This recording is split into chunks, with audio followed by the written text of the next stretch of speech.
Waajjirri milishaa magaalaa Adaamaa miseensota gaachana sirnaa 9,000 ol torbee lamaaf leenjisaa ture eebbisiise. Miseensonni gaachana sirnaa eebbifaman kunneen guyyoota 14 heera mootummaa, qorqalbii, naamusaa fi loltummaa irratti leenjii fudhachaa turuun ibsameera. Waltajjicha haasawaan kan saaqan itti gaafataman waajjira milishaa magaalaa Adaamaa obbo Yaamii Jaanoo akka magaalichaatti leenjii marsaa lammaffaan miseensonni gaachana sirnaa 9,020 kan eebbifaman ta'uu himuun miseensonni kunneen leenjii argatan kana hojiitti jijjiiruun amanamummaa guddaan hawaasa akka tajaajilan ergaa isaanii dabarsaniiru. Leenjiin gaachana sirnaa marsaa kanaa laalchisee leenjistoota dhiira 7,605 dubartiin 1,342 ida'ama 8,907 leenjisuuf karoorfamne.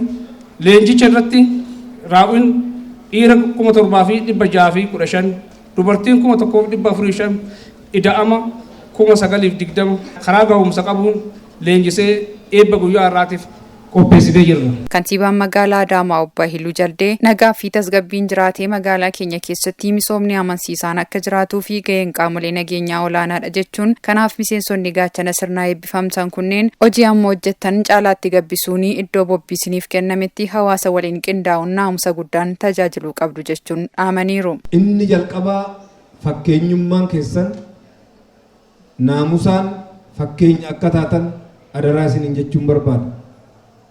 Inni biraa qabiinsa ummataati. Adaraan jechuun barbaada. Ummata keenya kunuunsuun isinis qaama ummataa waan taataniif qabiinsa ummataa irratti darbee eeruun jiru odeeffannoo jiruun akka of eeggannoo taasiftan ummata sirnaan akka tajaajiltan daddarbii malee akka tajaajiltan adaraa isiniin jechuun barbaada. Nageenyi magaalaa eegurra darbee fakkeenyummaa hojii irrattis akka mul'iftan humnoota nageenyaa keenyan adaraa jechuu barbaadu.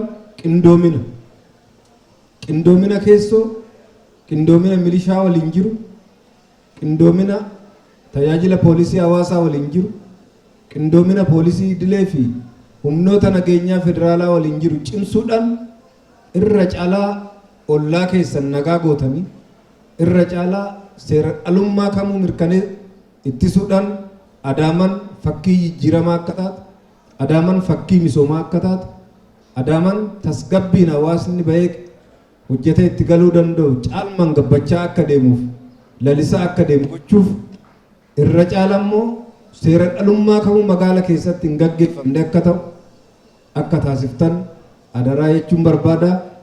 Baga eebbifamtanii baga gammaddan isin jechuun barbaada. Itti gaafatamummaatti kenname sirnaan baachuun hawaasa tajaajiluuf qophii ta'ummoo miseensonni gaachana sirnaa eebbifaman kun dubbataniiru. Leenjii fudhataa turre keessatti tooftaa loltummaa baranneerra, tooftaa salfii baranneerra, hawaasa akkaataatti tajaajilu barnootaan baranneerra, saayinsiidhaan piraktikaaliif tiyoorii qaaliidhaan baranneerra, tooftaa loltummaa akkaataatti diina tokko qaban, akkaataatti diina jalaa ba'an, akkaataatti uummata kana ijaaran, akkaataatti biyya kana ijaaran barataa turre jechuudha. Leenjiin nu leenji'aa turre waa'ee dhimma nageenyaa irratti leenji'aa turre dhimma